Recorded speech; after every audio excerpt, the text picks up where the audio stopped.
Chapitre 11. Séquence de rêve 4 Etches of Virtual Reality Heroes et Arch Beta, 17 octobre 2021. La valeur intrinsèque de l'enthousiasme des gens n'est pas entravée par le contexte d'un environnement réel ou fictif.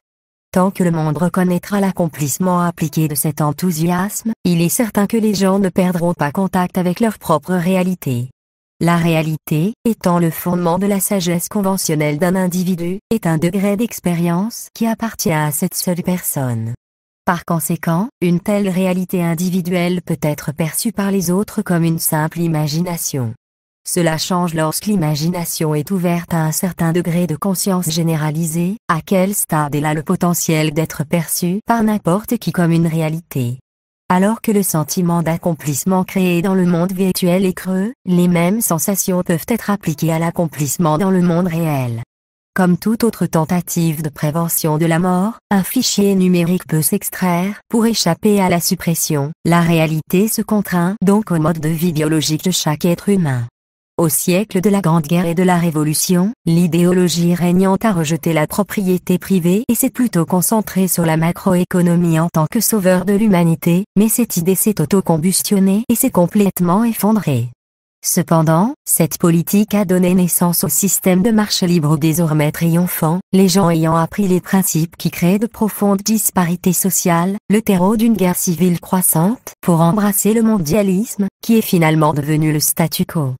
Un éventail de forces égales, à la fois répressives et féministes, ont été convoqués pour aider les gens à surmonter la lutte mondiale titanesque entre ces deux systèmes.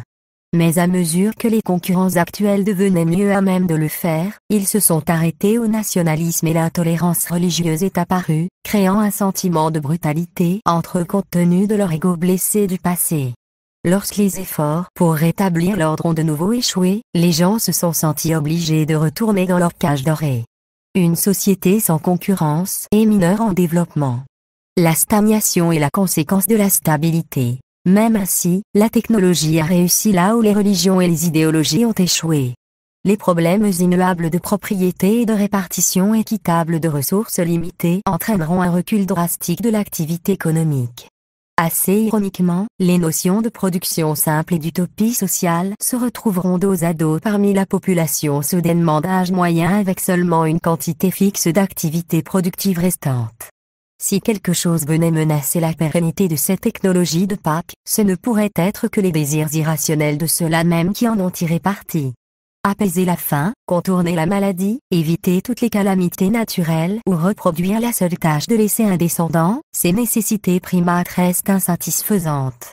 L'humanité cherche un sens et un but dans les limites de sa propre existence et de sa production créatrice. Par conséquent, plutôt qu'intentionnellement, les gens confinent à leur imagination tous les désirs qu'ils peuvent se permettre d'appliquer. Et ce choix est rendu d'autant plus facile par l'introduction d'une technologie innovante. Avalon a été conçu comme le simulateur de combat RPG militaire.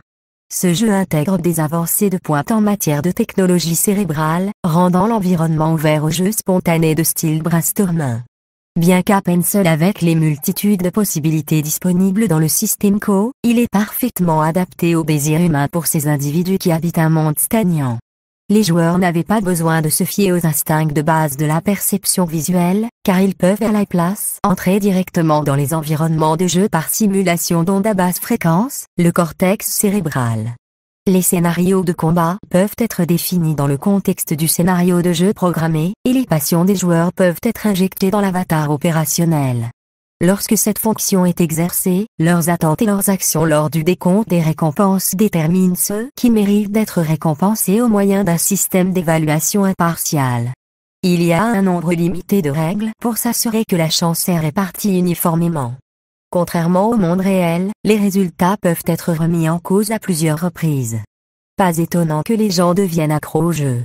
Avalon a été immédiatement recherché par les amateurs de jeux vidéo du monde entier, y compris un nombre croissant de groupes d'élite appelés parties. Il y avait, cependant, un aspect controversé à ce jeu, et c'est qu'il propose un monde plein de destruction, meurtre de masse, trahison, enfants égoïstes, donc tout le monde doit faire face à la vérité et à la recherche effrénée de réponses à découvrir. Le sang est le but de tout cela. C'est l'épopée humaine alors que les gens cherchent à trouver